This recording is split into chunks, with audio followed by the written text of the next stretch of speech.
Hello everyone, welcome to my class.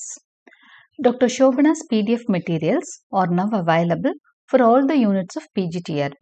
So 1 இருந்து 10 வரைக்கும் இருக்கக்கூடிய எல்லா PGTRB யூனிட்ஸ்க்குமான மெட்டீரியல்ஸ் என்கிட்ட அவைலபிளாக இருக்குது.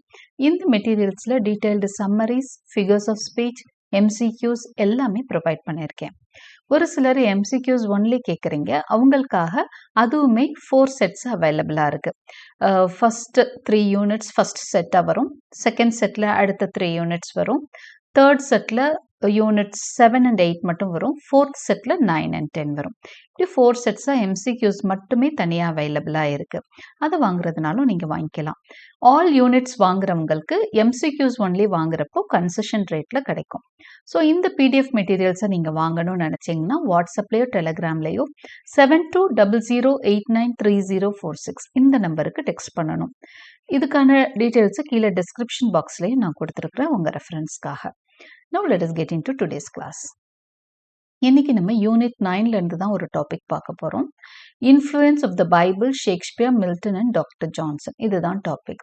ஹிஸ்டரி ஆஃப் இங்கிலீஷ் லாங்குவேஜில் வரும். அதாவது இங்கிலீஷ் லாங்குவேஜ் மேல பைபிள், ஷேக்ஸ்பியர், மில்டன், டாக்டர் ஜான்சனோட இன்ஃப்ளூயன்ஸ் என்ன அப்படிங்கிறது தான் இந்த டாபிக். ஸோ ஃபர்ஸ்ட் வந்து பைபிளோட இன்ஃப்ளூயன்ஸ் பார்க்க போகிறோம். மெனி இடியம்ஸ், இடியம்ஸ்னா உங்களுக்கு தெரியும் இல்லையா, இந்த சொற்றொடர்கள் மாதிரி வரும்ல, கையும் களவுமாக, முதலை கண்ணீர் வடிப்பது போன்ற இந்த மாதிரி விஷயங்களை தான் இடியம்ஸ்ன்னு சொல்லுவோம். ஸோ எல்லா லாங்குவேஜ்லேயும் இடியம்ஸ் இருக்கும். அது வந்து அந்த லாங்குவேஜை அழகுபடுத்தும். So many idioms in the English language come from the Bible. பைபிள்லேருந்து நிறைய இடியம்ஸ் வந்து இங்கிலீஷ் லாங்குவேஜுக்கு வந்திருக்கு. Enriching the way people express ideas. அப்போ அதோட முக்கியமான விஷயம் என்னன்னா, என்ரிச் பண்ணுது, அந்த அந்த ஐடியாஸ் அவங்க வெளிப்படுத்துறத. முதலை கண்ணீர் போல அப்படின்றப்போ வந்து அந்த இடத்துல என்னன்னா ஒரு ஒரு அந்த சொற்றொடர் மூலமா ஒரு விஷயத்தை அழகா கன்வே பண்றோம் இல்லையா. அப்போ it is enriching ideas. Idioms are special phrases that help make language more colourful and meaningful. இப்போ இடியம்ஸோட வேலை இதுதான், லாங்குவேஜை ரொம்ப கலர்ஃபுல்லாகவும் அர்த்தமுள்ளதாகவும் ஆக்குது. Without them speech would be dull and less expressive. ரொம்ப ஒரு மாதிரி ஒரே மாதிரி பேசிட்டு இருந்தோம்னா மோனோட்டோனஸா இருக்கும். எப்போவுமே இப்போ இந்த இலக்கியவாதிகள்லாம் பேசுகிறப்போ அந்த எதுகை மோனையோட ஒரு சில இந்த மாதிரி சொற்றொடர்லாம் சொல்லி பேசுகிறப்போ தான் அது அழகாக இருக்கும். இல்லைன்னா ரொம்ப எப்படி இருக்கும் அப்படின்னு சொன்னால் இன்எக்ஸ்பிரசிவாக இருக்கும். அந்த எக்ஸ்பிரஷன்ஸ் இல்லாமல் கேட்குறது வந்து ஒரு மாதிரி டல்லாகும் லாங்குவேஜை. Some idioms are inspired by biblical characters and stories. நிறைய இடியம்ஸ் வந்து அந்த பேரை வச்சே வந்து உருவான நிறைய, அதாவது பைபிளில் வரக்கூடிய நேம்ஸை வச்சே நிறைய இடியம்ஸ் வந்து உருவாயிருக்கு. For example, to raise Cain means to cause trouble based on the story of Cain and Abel. So Cain and Abel அப்படின்ற ஒரு கதை பைபிள்ல இருக்காமா. அதுல கெயின்ற கேரக்டர் வந்து பிரச்சனைக்குரிய கேரக்டர் போல இருக்கு. ஸோ அவங்க என்ன சொல்றாங்க, டு ரேஸ் கெயின் அப்படின்ற அந்த வார்த்தை, ரேஸ்னா கெயினை வளர்ப்பது போன்று அப்படின்ற ஒரு அந்த சொற்றொடருக்கு அதான் மீனிங்கா இருக்கு தமிழ்ல நம்ம டிரான்ஸ்லேட் பண்ணோம்னா. அப்போ it means to cause trouble. அப்போ கெயினை வளர்ப்பது போன்றனா பிரச்சனையை வளர்க்கறது மாதிரி அப்படிங்கிற மாதிரி அர்த்தம் கொடுக்குது இந்த டு ரேஸ் கெயின் என்ற இடியம். Another example is by the skin of one's teeth. இது வந்து இன்னொரு idiom, by the skin of one's teeth, which comes from the book of Job and means a narrow escape. இப்போ நம்ம சொல்லுவோம் இல்லையா, மயிரிழையில் உயிர் தப்பியது போல, நூலிழையில் உயிர் தப்பியது போல அப்படின்லாம் சொல்றோம் இல்லையா, அது மாதிரி தான் இருந்தது, by the skin of one's teeth அப்படின்னு சொல்லி. Similarly the writing on the wall refers to an upcoming disaster. இன்னொன்னு பாருங்க, the writing on the wall இதுவும் பைபிள்ல இருந்து தான் வந்திருக்கு. the writing on the wall அப்படின்னா என்னன்னா, upcoming disaster, ஏதோ பிரச்சனை வரப்போகுது அப்படிங்கிறத வந்து சொல்லுது. taken from the story of King Belshazzar in Book of Daniel. Book of Danielனு ஒரு பார்ட்ல வரக்கூடிய ஒரு கதையில இருந்து தான் இந்த இடியம் வந்து வருது, by the skin of one's teeth. These biblical idioms continue to shape everyday English speech. இப்போ இன்னைக்கும் இங்கிலீஷ் ஸ்பீச்ல இந்த மாதிரி பைபிளிக்கல் idioms யூஸ் பண்ணிட்டு தான் இருக்கிறாங்க. Biblical idioms or such idioms are used. The Bible's impact on proverbs, words and names. அடுத்த proverbs. பழமொழிகள், words names எல்லாம் பைபிள்ல இருந்து எத்தனை எல்லாம் வந்திருக்கு அப்படிங்க இது மாதிரி நிறைய இடியம்ஸ் வந்திருக்குன்னு பார்த்துட்டோம். இப்போ வந்து ப்ராவர்ப்ஸ், வேர்ட்ஸ், நேம்ஸ்ல நம்ம பார்க்க போறோம். Apart from idioms, many well-known proverbs and mottos also come from the Bible. இப்போ நிறைய ப்ராவர்ப்ஸ், பழமொழிகள், சொற்றொடர் மாதிரி தான் பழமொழி நம்மளுக்கு தெரியும். பழமொழிகள்லாம் நிறைய வந்து பைபிள்ல இருந்து வந்திருக்கு. phrases like you reap what you sow, நீ என்ன விதைக்கிறாயோ அதை தான் என்ன பண்ணுவ, அறுவடை செய்வ அப்படிங்கிறது வந்து அதுக்கான இதுதான் இது. you reap what you sow அப்படிங்கிற ஒரு பழமொழி இது. It encourages people to work hard as they will get result based on their efforts. இந்த மாதிரி இதுக்கான அர்த்தம் என்ன, நீ என்ன விதைக்கிறாயோ அதை தான் விளைச்சலா எடுப்ப அப்படின்னு சொல்றப்போ நீ ஹார்ட் ஒர்க் பண்ணேன்னா அதுக்கான பலன் உனக்கு கிடைக்கும் அப்படிங்கிற மாதிரி. ஓகே, விதை விதைத்தவன் தான் என்ன அனுபவிக்க முடியும், அந்த விதை இருப்பான், வினை விதைத்தவன் வினை இருப்பான்லாம் சொல்லுவாங்க தமிழ்ல. ஸோ அந்த மாதிரி ஒரு ஃப்ரேஸ் தான் இது, பழமொழி தான் அது, ப்ராவர்ப் தான் அது. The Bible has also influence English vocabulary. English வொக்காபுலரினா என்ன, வேர்ட்ஸ், வேர்ட் பவரை தான் வொக்காபுலரி அப்படின்னு சொல்லுவோம். அப்போ வேர்ட் பவரை அதிகரிச்சிருக்கு Bible. Certain words are linked to biblical figures such as Solomon being associated with wisdom and Job representing patience and endurance. So Solomon மாதிரி figures வந்து he is a Solomon அப்படின்னு சொன்னா அந்த பேரே எதை சொல்லணும்னா அறிவு, விட்டி அப்படின்னு சொல்லும். அவன் வந்து ஜோப் மாதிரி அவன் அப்படின்னு சொன்னா அந்த நீங்க புக் ஆஃப் ஜோப் படிச்சிருப்பீங்க இல்லையா. ஸோ அது வந்து எதை ரெப்ரசென்ட் பண்ணுறது, பேஷன்ஸும் என்டியூரன்ஸும், பொறுமையா இருக்கிறது, ஒரு விஷயத்த தாங்கிக்கிறது. இதுக்கு ஜோப் உதாரணமா இருக்கான். சோலமன் வந்து விட்டியான ஒரு கேரக்டர், ரொம்ப அறிவாளிக்கு உதாரணமா இருக்கிறான். அப்போ அந்த பேர்களை சொன்னாலே என்ன ஆகும் அப்படின்னா அந்த பேர் வந்து it relates. Okay, even place names and personal names are influenced by the Bible. Common names like John, Mary, David, Sarah originate from biblical characters, showing the deep cultural impact of the Bible on naming traditions. அப்போ நிறைய common names, John, மேரி, David மாதிரி நிறைய names வந்து பைபிள்ல இருந்து தான் இன்னைக்கும் அவங்க பேர் வந்து வச்சிட்டு இருக்கிறாங்க. ஸோ பைபிளோட இன்ஃப்ளூயன்ஸ் வந்து அதிகமாகவே எங்க பார்க்குறோம், இங்கிலீஷ்லையும், இங்கிலீஷ் கல்ச்சர்லையும், இங்கிலீஷ் லாங்குவேஜ்லையும் பார்க்குறோம். The Bible's lasting influence on the English language. அதோட இன்ஃப்ளூயன்ஸ் எப்படி இருக்குன்னா லாஸ்டிங்கா இருக்கு, விடுற மாதிரி இல்லை, லாங்குவேஜை விடுற மாதிரி இல்லை. Bibles has a lasting, it is continuous influence மாதிரி. Okay, the Bible is not just a religious book, it is a key part of western culture and history. ஏன்னா அது அவங்களுக்கு ஒரு ரிலிஜியஸ் புக் அப்படிங்கிறத விட ஒரு கீ பார்ட், அவங்களோட கல்ச்சர்ல ஒரு பகுதியாக தான் பைபிள் வந்து மாறி இருக்கு, ஹிஸ்ட்ரியாகவும் இருக்கு. It has shape the way people speak and write, making English richer and more expressive. So the Bible என்ன பண்ணுதுன்னா அவங்களோட it has shaped the way people speak and write. அவங்க பேசுற முறைகள், அவங்க எழுதுற முறை எல்லாத்தையும் ரொம்ப ரிச்சராகவும் எக்ஸ்பிரசிவாகவும் பைபிள் வந்து மாத்திருக்கு. Many expressions, words and proverbs used today have their roots in biblical teachings. Okay, Bible teachings தான் நிறைய அவங்க வந்து எடுத்துக்கிறாங்க. The Bible's moral lessons and wisdom continue to inspire people as seen in literature, speeches and everyday conversations. அப்போ பைபிளோட அந்த லெசன்ஸும் விஸ்டமும் வந்து it is continuing to inspire people.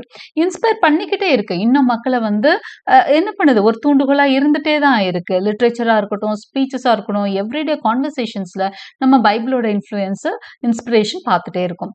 As the famous German writer Goethe once said, the Bible is an endless source of wisdom and the foundation of my moral and literary life. அப்போ நிறைய பேருக்கு அது ஒரு religious புக்கா மட்டும் இல்லை, அது வந்து ஒரு லாங்குவேஜை சொல்லித்தருது, கல்ச்சரை சொல்லித்தருது, ஒரு ஃபவுண்டேஷன் மாதிரி இருக்கு.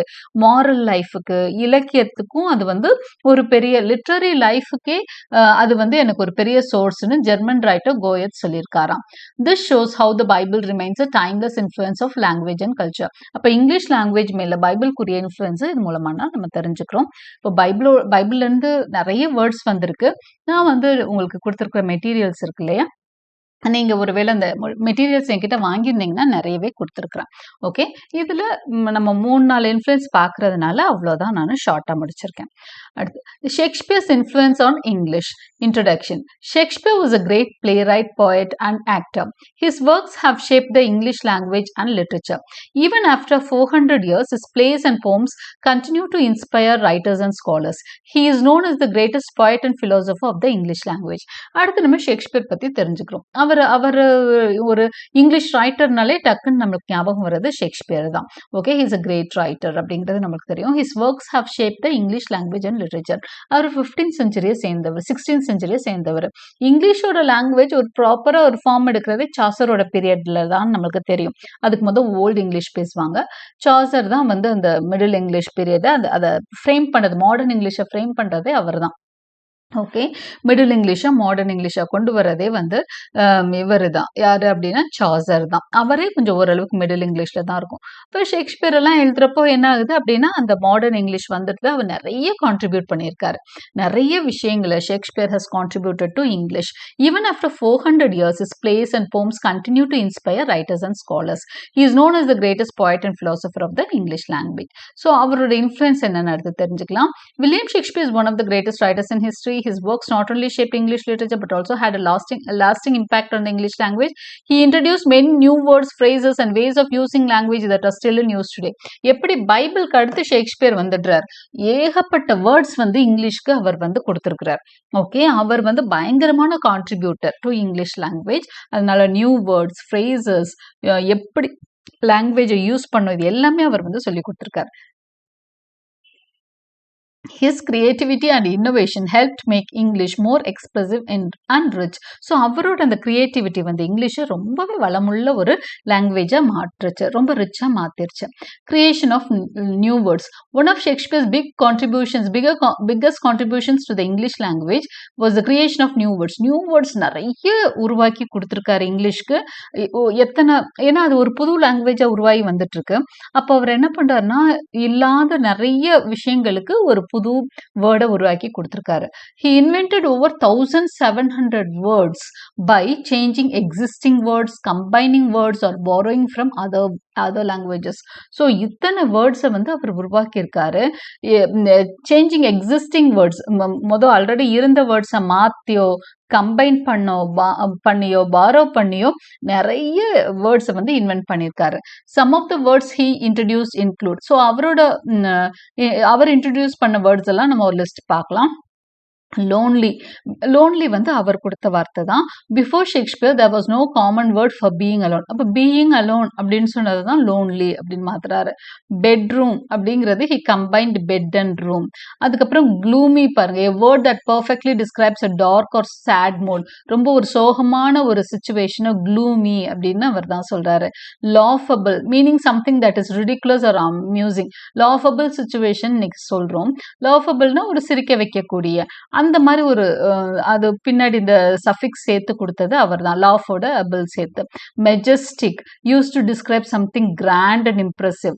மெஜஸ்டிக்ன்ற அந்த ஒரு மாதிரி கிராண்டான ஒரு விஷயத்த என்ன ரொம்ப மெஜஸ்டிக்கா இருக்காங்கன்னு சொல்றாங்களே அது. Excuse me. Hurry, a word that captures the idea of moving quickly. Critic, a person who judges or evaluates something such as a play or a book. Okay, criticனா யாருன்னு தெரியும். ஹரினா வேகமா போறது, கிரிட்டிக்னா விமர்சகர். ஸோ இது எல்லாமே அவரோட இதுதான். These words helped expand the English vocabulary. இதெல்லாம் வந்து ரொம்ப மினிமமா நம்ம சொல்லியிருக்கோம். அவதான் எவ்வளவோ வேர்ட்ஸ் உருவாக்கியிருக்காரு, more than 1700 சொல்றாங்க. So such a play or and made it more flexible and impressive. அப்போ வேர்ட்ஸ் அதிகமா இருந்தாலே எப்படி இருக்கும், ஃபிளெக்சிபிளா இருக்கும் இல்லையா லாங்குவேஜ். இந்த வார்த்தை பட்டா இந்த இடத்துக்கு சரியா இருக்கும் அப்படின்னு சொல்றோம் இல்லையா, அந்த மாதிரி. Popular phrases and idioms. Shakespeare's influence is also okay, இங்க வந்து இது ஒரு sub heading. Okay, Shakespeare's influence is also seen in common phrases and idioms that people use everyday languageல phrases ஆகும், அந்த idioms ஆகும் கூட அது வருது. அந்த சொற்றொடர்களாகவும் இவரோட வேர்ட்ஸை வந்து யூஸ் பண்றாங்க. Many of his expressions have become part of the English language and are still widely used. அவரோட எக்ஸ்பிரஷன்ஸ், அவர் சொன்ன ஒரு சில வார்த்தைகள், fair is foul, foul is fair ன்னு சொல்வாரு, frailty, thy name is woman அப்படின்னு சொல்லியிருப்பாரு. இந்த மாதிரி நிறைய அவரோட சொற்றொடர்கள்லாம் பார்த்தீங்க அப்படின்னு சொன்னா இன்னைக்கும் எப்படி இருக்கு அப்படின்னா அவங்க எல்லாம் அதிகமா யூஸ் பண்ற மாதிரி இருக்கு. இங்கிலீஷ் அதிகமா நேட்டிவ்ஸ் இருக்காங்க இல்லையா, இங்கிலீஷ்காரவங்கன்னு சொல்றோம் இல்லையா, the people who live in England, they use these phrases even today. Some well-known examples include break the ice. Break the ice அவர் தான் கொடுக்குறாரு. பிரேக் த ஐஸ்னா என்ன? ஒரு இறுக்கமான சூழல்ல வந்து அப்படியேவும் ஈஸியா ஆக்குறது தான் breaking the ice. Okay. Wild goose chase அப்படின்னா ஒரு வைல்ட் கூஸ் சேஸ்ன்றது it is a wild goose chase அப்படின்னு நமக்கு சொல்றாங்க அப்படின்னா என்ன அர்த்தம்னா பாயிண்ட்லெஸ், அர்த்தமே இல்லாத ஒரு தேடல்னு அர்த்தம். இதனால ஒரு பயனும் விளைய போறது இல்லைன்னு அர்த்தம். All that glitters is not gold. A warning that not everything that looks valuable is actually valuable. Heart of gold. In a pickle. Wear your heart on your sleeve. இதுக்கெல்லாம் மீனிங்கோட இங்கே கொடுத்துருக்கேன் பாருங்க. ஹார்ட் ஆஃப் கோல்டுன்னா நமக்கு தெரியும். தங்கம் போன்ற இதயம் உடையவன். ரொம்ப நல்லவன் அர்த்தம். ஓகே. ரொம்ப கைண்டா இருக்கான்னு அர்த்தம். அப்ப இன்ன பிக்கல் அப்படின்னு சொன்னா ஒரு டிஃபிகல்ட் சுச்சுவேஷன் இருக்கிறத இன்ன பிக்கல்னு சொல்றாங்க. Wear your heart on your sleeve, describing someone who shows their emotions openly. இந்த wear your heart on your sleeve அப்படின்னா என்ன அர்த்தம் அப்படின்னா இமோஷன்ஸை வெளிக்காட்டுறாங்க இல்லையா? Describing someone who show the emotions openly. உணர்வுகளை வந்து மறைச்சு வைக்க தெரியாது. அப்படியே அவனோட உணர்ச்சிகள் வெளியே வரும் அப்படின்னா wear your heart on your sleeve அப்படின்னு அர்த்தம். ஓகே. ஸோ இது எல்லாம் வந்து அவர் கான்ட்ரிபியூட் பண்ணியிருக்க ஒரு சில ஃப்ரேசஸா நம்ம பார்க்குறோம். Shakespeare also played with grammar and sentence structure in ways that change how people spoke and write. இதில் நம்மளுக்கே ஒரு இது தெரிஞ்சதும் ஒன்று இருக்கு பாருங்க. All that glitters is not gold. நம்மளே யூஸ் பண்ற ஒரு ஃப்ரேஸ் தான். மின்னுவதெல்லாம் பொன்னல்ல அப்படின்னு நம்ம சொல்லுவோம் இல்லையா? அது ஆக்சுவலி இது பார்த்தீங்க அப்படின்னு சொன்னா இந்த ஃப்ரேஸ் வந்து நம்ம மெர்ச்சன்ட் ஆஃப் வெனிஸ்ல கேஸ்கட் சீன் சொல்லுவோம் இல்லையா? அந்த ஒவ்வொரு கேஸ்கட்டை திறக்கிறப்போ அந்த ஒரு கேஸ்கட் வந்து மின்னிட்டு இருக்கும். ஆனா உள்ள வந்து சம்திங் அதுக்கு ஏறு மாறா உள்ள இருக்கும். அது சொல்லும் மின்னுவதெல்லாம் all that glitters is not gold. நீ வந்து தங்கத்தை பார்த்தோன்னா தங்கமான தங்கத்துல ஏதோ நல்லது இருக்கும்னு நினைச்சு எடுப்பான். So all that glitters is not gold அப்படின்னு சொல்லி மின்னுவதெல்லாம் பொன்னல்லன்னு உள்ள வந்திருக்கும். ஓகே. ஸோ இந்த ப்ரோவபிளா ரொம்ப ஃபேமஸ் ஆனது ஷேக்ஸ்பியர் மூலமா தான். Grammar and sentence structure. Shakespeare also played with grammar and sentence structure in ways that change how people spoke and wrote. அதே மாதிரி கிராமர்லையும் சென்டென்ஸ் ஸ்ட்ரக்சர்லையுமே ஷேக்ஸ்பியர் நிறைய விஷயம் சேஞ்சஸ் எல்லாம் கொண்டு வந்திருக்காரு. அதாவது அவரோட கையில வந்து அப்படி லாவகமா விளையாண்டுச்சு லாங்குவேஜ். அப்போ அது வந்து நிறைய பேருக்கு அது ஒரு ஈர்ப்பை உண்டாக்குச்சு. He often used words in unique ways to create rhythm, emotion and meaning. அவரு வந்து ஒரு ரிதம்காக இமோஷன்ஸ் அழகா வெளிப்படுத்துறதுக்காகவும் நல்ல மீனிங் தர்றதுக்காகவும் ஒரு சில விஷயங்களை யூஸ் பண்ணியிருப்பார். அதுக்கு எக்ஸாம்பிள்ஸ் பாருங்க. He turned nouns into verbs such as using elbow as a verb. He elbowed his way through the crowd. அதாவது நம்ம நவுன் எல்போனா உங்களுக்கு தெரியும் இல்லையா? அந்த கையில வந்து இந்த மடக்கிறப்போ அந்த முட்டி மாதிரி இருக்கிறத எல்போன்னு சொல்லுவோம். இது வந்து எல்போங்கிறது நவுனா இருந்த ஒரு விஷயத்த பெயர் சொல்லா இருந்தது அவர் வினைச்சொல்லா மாத்துறாரு. இந்த இடத்துல பாருங்க. இது மாதிரி நிறைய இப்போ இங்கிலீஷ்ல மாத்த ஆரம்பிச்சிட்டாங்க. பட் இதெல்லாம் ஆரம்பிச்சு வச்சது ஷேக்ஸ்பியர் தான். He elbowed his way through the crowd. அப்படின்னா என்னன்னா கூட்டத்தை தள்ளி கொண்டு உள்ளே சென்றான். எல்போ வச்சு அப்படி தள்ளிட்டு உள்ள போறாங்க இல்லையா? அதை தான் அப்படி அழகா சொல்லியிருக்காரு. He elbowed his way through the crowd. He used unusual word order to create dramatic effects such as some rise by sin and some by virtue fall. அதே மாதிரி வித்தியாசமான வேர்ட் ஆர்டர் கொடுத்து ஒரு dramatic எஃபெக்ட்ஸ் கொடுப்பாரு. வார்த்தைகள்ல அந்த ஒரு ஜாலம் பண்ணுவார் பாருங்க.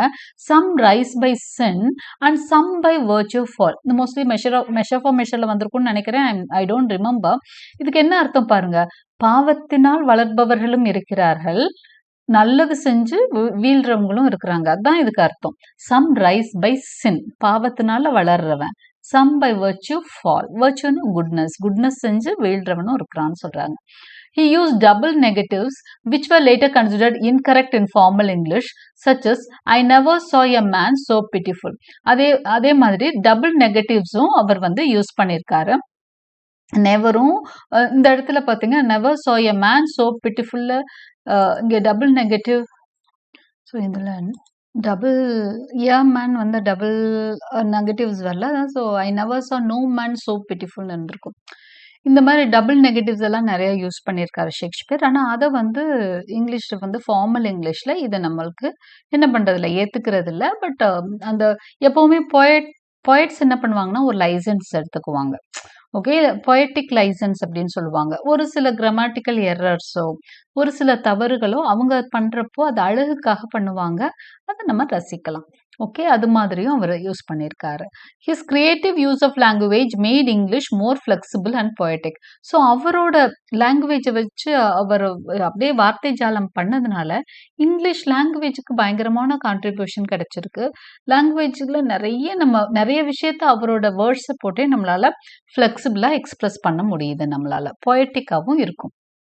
கன்க்ளூஷன் அவருக்கு பார்த்தீங்கன்னா, William Shakespeare played a key role in shaping English language. He introduced new words, created memorable phrases, and experimented with grammar, sentence structure.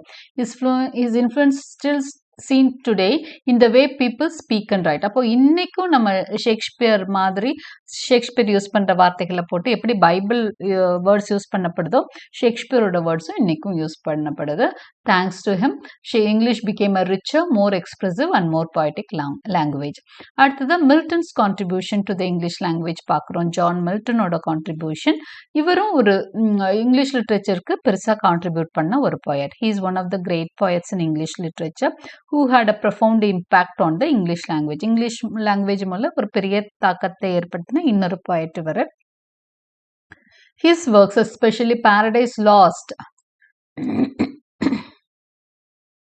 enriched English vocabulary. அவரோட அந்த ஒரு போம்ல இருந்தே நிறைய விஷயம் இங்கிலீஷ்க்கு போயிருக்கு பாரடைஸ் லாஸ்ட் மூலமாவே. It influence its poetic style and contributed to the development of English prose. அதே மாதிரி நிறைய அவர் ப்ரோஸ் எழுதியிருக்காரு. அதனாலையும் இங்கிலீஷ் ப்ரோஸ்க்கும் அவர் நிறைய வேர்ட்ஸ் கொடுத்துருக்காரு. His mastery of language, deep philosophical ideas and innovative literary technique shape both literature and the way English was used in writing and speech. அப்போ அவர் அந்த லாங்குவேஜை மாஸ்டர் பண்ணி வச்சிருந்தார் இல்லையா, நிறைய philosophical ஐடியாஸ் எல்லாம் வச்சிருந்தது வந்து லிட்ரேச்சரை வந்து ஒரு ரொம்பவே நல்லா நம்ம எப்படி ஷேக்ஸ்பியர்க்குலாம் சொல்றோமோ அது மாதிரி தான் இங்கிலீஷை ரொம்ப ஃப்ளெக்சிபிளா மாத்துறதுல இவங்க எல்லாரோட பங்கும் இருக்கு. கான்ட்ரிபியூஷன் டு த vocabulary பார்க்கலாம். he introduced over 600 new words அப்படின்னு சொல்லியிருக்கிறாங்க. பேண்டமோனியம் இது முக்கியமான ஒரு வேர்டு அவர் உருவாகி இன்னைக்குமே நிறைய பேப்பர்ஸ்ல எல்லாம் பார்க்கலாம். பேண்டமோனியம் இந்த அசம்பிளி அப்படின்னு போடுவாங்க. பேண்டமோனியம்னா கூச்சல் குழப்பம் நிறைந்த ஒரு இடத்த வந்து பேண்டமோனியம் சொல்லுவாங்க. மில்டன் வந்து இந்த வார்த்தையை எப்ப யூஸ் பண்ணியிருப்பாருன்னா, அந்த ஹெல்லில் போய் அவங்க எல்லாம் ஒரு கூட்டம் போட்டோன்னே எல்லாம் கூச்சலும் குழப்பமா இருப்பாங்களாம். எல்லாம் வந்து ஹெல்லுக்கு போயிடுறாங்க. சாட்டனையும் அவனோட ஃபாலோவர்ஸையும் அடிச்சு வரட்டிடுறாங்க. எல்லாம் ஹெல்லில் போய் இருக்காங்க. ஹெல்ல வந்து ஃபர்ஸ்ட் எக்ஸ்ப்ளோர் பண்ணுவாங்க. என்ன இருக்கு, என்ன ஒரே இருட்டு, ஒரே இதா இருக்கும், குழப்பமா இருக்கும். அதுல எல்லாம் சேர்ந்து நின்று ஒரு பேசுறப்போ ஒரு ஆர்டரே இருக்காது. எல்லாரும் ஆளால் கத்துவாங்க. அப்போ ஒரு கூச்சலும் குழப்பமும் நிறைஞ்ச ஒரு இடத்த பேண்டமோனியம் அப்படின்னு சொல்லுவாங்க. இன்னைக்கும் பேண்டமோனியம் இந்த அசம்பிளினா அதுதான். ஒவ்வொரு சமயம் அசம்பிளி நடக்க விடாம பண்ணா பேண்டமோனியம் அப்படின்னு இங்கிலீஷ்ல வந்து இங்கிலீஷ் பேப்பர்ஸ்ல அந்த வேர்டை வந்து நம்ம பார்க்கலாம். செல்ஃப் எஸ்டீம்ன்ற வார்த்தை வந்து term referring to one self worth. இன்னைக்கு இதெல்லாம் ரொம்ப காமனான டேர்ம் ஆயிடுச்சு. செல்ஃப் எஸ்டீம், ஈகோ, அது மாதிரி எல்லாம் சொல்றோம்ல, அதுதான் செல்ஃப் எஸ்டீம். சாட்டனிக் அந்த சாட்டன்னா ஒரு கெட்டவனை வந்து ஹீ இஸ் சாட்டனிக் அப்படின்னு சொல்லுவாங்க. Describing something evil or devilish, ரொம்ப கெட்டவனை, ஒரு வில்லனை வந்து சாட்டனிக் அப்படின்னு சொல்லலாம். டெரிஃபிக் இதுவும் வந்து அவர்கிட்ட இருந்து வந்த வார்த்தை.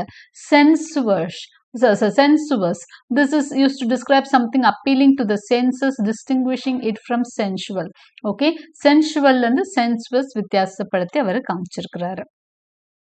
Milton's ability to coin new words helped English become more expressive and adaptable. Shakespeare மாதிரியே இவரும் நிறைய வேர்ட்ஸை வந்து காயின் பண்ணியிருக்கிறாரு. ஸோ அடுத்தது பார்த்தீங்கன்னா பொயட்டிக் ஸ்டைல். அவர் influence of his poetic style on the English language பார்த்தீங்கன்னா இவர் அயாம்பிக் பென்டாமீட்டரில் எழுதியிருக்கிறாரு. அஃப்கோர்ஸ் ஷேக்ஸ்பியரும் அவரோட பிளே வந்து அயாம்பிக் பென்டாமீட்டரில் தான் எழுதியிருப்பாரு. இவரும் வந்து he has best known for popularising the blank verse unrhymed iambic pentameter which became a standard form in English poetry. இவங்கெல்லாம் யூஸ் பண்ணதுக்கப்புறம் இங்கிலீஷ் பொயட்ரியில் ஸ்டாண்டர்ட் ஃபார்மாகவே ஆயிடுச்சு. பொயட்ரினா அயாம்பிக் பென்டாமீட்டரில் எழுதுறதுன்னு ஆயிடுச்சு. இப்போ Milton's use of epic similes and elaborate descriptions also set a precedent for poetic grandeur. So epic similes இவர் பாரடைஸ் லாஸ்ட்ல அவர் கொடுத்த அந்த உவமைகள் இருக்கு இல்லையா, சிமிலிஸ் பார்த்தீங்கன்னா அப்படியே பரபரவா போகும், ரொம்ப 4-5 சேர்ந்து வரும். எபிக் சிமிலின்னு அதுக்கு பேரு. இவரோட பாரடைஸ் லாஸ்ட்ல இருந்து தான் அது வந்ததே அந்த டேர்ம் எபிக் சிமிலி. ஸோ அந்த எபிக் சிமிலிஸ் யூஸ் பண்றது, மாக் எபிக்கெல்லாம் அதை யூஸ் பண்ண ஆரம்பிச்சாங்க. வேற யாரும் எபிக்ஸ் பெருசா ஒரு ஐடியாவோட எழுதுறப்போ, லாங்கர் போம்ஸ் எழுதுறப்போ எபிக் சிமிலிஸ் எழுத ஆரம்பிக்கிறாங்க. எலாபரேட் டிஸ்கிரிப்ஷன்ஸ் எப்படி எழுதுறதுன்னு அவர் தான் சொல்லிக் கொடுத்த மாதிரி இருக்கு. His style rich in classical references and powerful imagery raised the standard for epic poetry in English. அப்போ எபிக் poetryயோட ஸ்டாண்டர்ட்ஸை வந்து பயங்கரமா அதை இது பண்ணி காமிச்சது, ரைஸ் பண்ணது வந்து இவரோட ஸ்டைலும் அவரோட கிளாசிக்கல் ரெஃபரன்சஸ். இவர் வந்து மித்தாலஜிலேருந்து நிறைய ரெஃபரன்ஸ் கொடுத்துருப்பாரு. பவர்ஃபுல்லாக இருக்கும் இவரோட இமேஜஸ் எல்லாம், இமேஜரி எல்லாம். ஸோ அதையெல்லாம் பின்னாடி வர பாய்ட்ஸ் வந்து ஃபாலோ பண்ணாங்க. போம் மட்டும் இல்லை, ப்ரோஸ்லையும் ஏரோபெஜிட்டிகா அப்படின்னு ஒரு ஒர்க் எழுதியிருக்காரு. இது வந்து it argued for the freedom of the press and against censorship. Press ஃப்ரீடம்காக ஃபைட் பண்ணதான் Areopagitica. His powerful rhetorical style and persuasive arguments contributed to the development of modern political and philosophical writing in English. So அவரோட powerful rhetorical style இருக்கு இல்லையா, அந்த பேசுகிற அந்த திறமையும் ஆர்கியூமெண்ட்ஸும் வந்து அதிகமாகவே கான்ட்ரிபியூட் பண்ணியிருக்கு. பொலிட்டிக்கலாக இந்த மாதிரி தத்துவம் சம்மந்தப்பட்ட விஷயமா இருக்கலாம், அடுத்தது பொலிட்டிக்கல் ரிலேட்டடாக இருக்கலாம். இது ஏரோபெஜிட்டிக்கலாக கொஞ்சம் பொலிட்டிக்கல் ரிலேட்டட். ஸோ இந்த மாதிரி பவர்ஃபுல்லான ஸ்டேட்மெண்ட்ஸ்க்கு இவரோட இந்த மாதிரி ஒர்க்ஸ் எல்லாம் பெரிய இன்ஸ்பிரேஷனாக இருந்திருக்கு. John Milton's impact on the English language is immense. So நம்ம என்ன தெரிஞ்சுக்கிறோம், அவரோட எப்படி அவர் 1700 வேர்ட்ஸ்க்கு மேலே ஷேக்ஸ்பியர் கொடுத்துருக்கிறாரு, கான்ட்ரிபியூட் பண்ணுறாருன்னு பார்த்தோம். மில்டன் ஓவர் 600 வேர்ட்ஸ்ன்னு பார்த்தோம். ஓகே, ஸோ அவரோட கான்ட்ரிபியூஷனும் பெருசாக தான் இருக்கு. Through his innovative use of words, mastery of blank verse and powerful prose, he enriched the language and set new standards. So இவரும் தன்னோட அந்த இது மூலமா கான்ட்ரிபியூஷன் டு த லாங்குவேஜ் மூலமா நிறைய லிட்ரரி ஸ்டாண்டர்ட்ஸை உயர்த்தினார். இங்கிலீஷ் லாங்குவேஜோட அந்த இலக்கியத்தை வந்து தூக்கி பிடிக்கிறார். ஓகே, அடுத்ததான் டாக்டர் ஜான்சனோட கான்ட்ரிபியூஷன் அப்படின்னு பார்த்தா நம்மளுக்கு எல்லாத்துக்கும் தெரியும். ஹீ டிட் அவர் லெக்சிகோகிராஃபர்னு சொல்லுவோம்.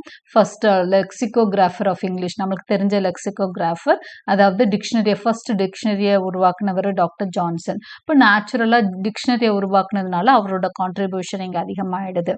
ஏன்னா நம்மளுக்கு பைபிளோட இது தெரியும், இன்ஃப்ளூயன்ஸ் தெரியும், ஷேக்ஸ்பியர் தெரியும், பெரிய ரைட்டர் மில்டனும் தெரியும். ஜான்சன் எங்கே வந்தார்னா அவர் கான்ட்ரிபியூஷன் எப்படி இங்கே முக்கியத்துவம் பெறுதுன்னா, just because he was the first லெக்சிகோகிராஃபர்.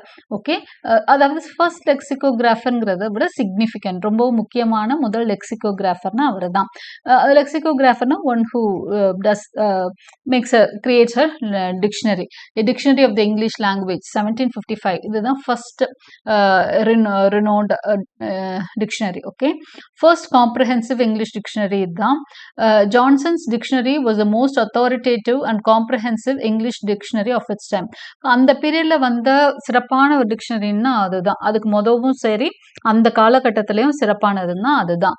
It contained over 40,000 words with detailed definitions and examples from literary works. So 40,000 words அதில் வந்து அவருக்கு வந்து கொடுத்துருக்கிறாரு.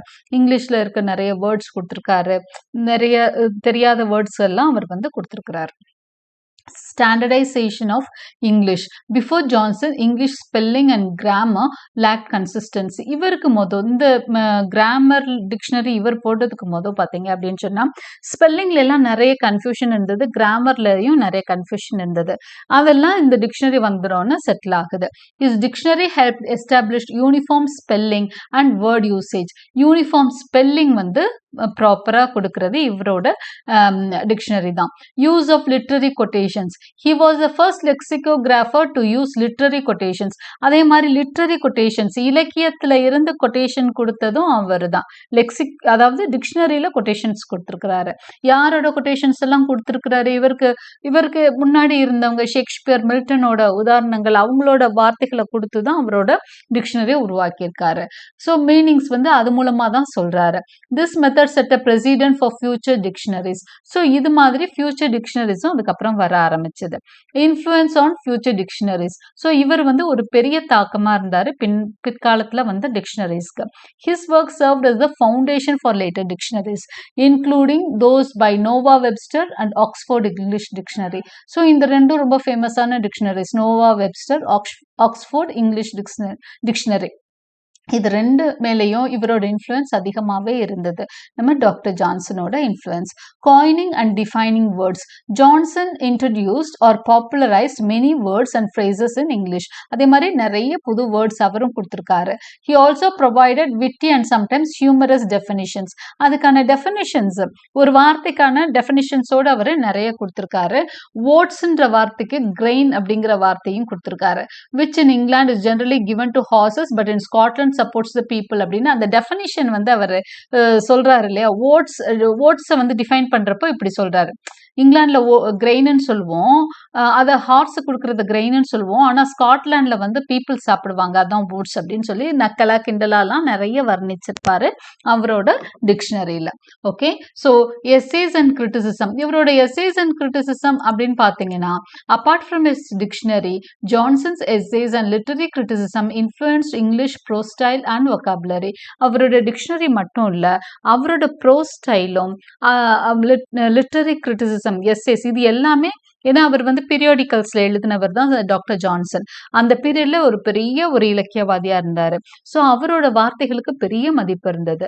ஸோ அவர் வாழ்ந்தப்போ பீரியாடிக்கல்ஸ் பேப்பர்ஸ்ல வந்து வார ஒரு முறை, வாரம் இருமுறை எல்லாம் பேப்பர்ஸ் வந்துட்டு இருந்தது. ஸோ அதுல எல்லாம் நிறைய எஸ்ஸேஸ் எழுதினாரு. அது மூலமா நிறைய வார்த்தைகளை அவர் இங்கிலீஷ் லாங்குவேஜுக்கு கொடுத்தாரு. His works like the lives of the poets, இது கேள்விப்பட்டிருப்பீங்க, lives of the poets. நம்ம இதுல இருந்து ஒரு டாபிக் கூட படிச்சிருப்போம், மில்டனோட லைஃப் ஆஃப் மில்டன் படிச்சிருப்போம். The Rambler contributed the refinement of English expression.